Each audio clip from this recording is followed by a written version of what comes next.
Let's get it. Y'all ready? Crack. The hard form of cocaine. We call it work. See, cocaine come from a leaf called coca that's grew in Colombia.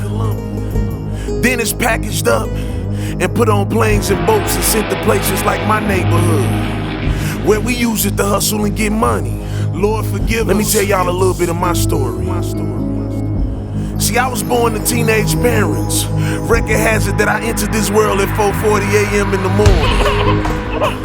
When I was 2 years old, my grandma and grandpa packed up a U-Haul, loaded up the car, and drove their kids straight to St. Louis, Missouri. See, growing up in St. Louis, in the hood, I was introduced to all kind of crazy things. And when I was 12 years old, somebody introduced me to crack, and my life ain't been the same since that day.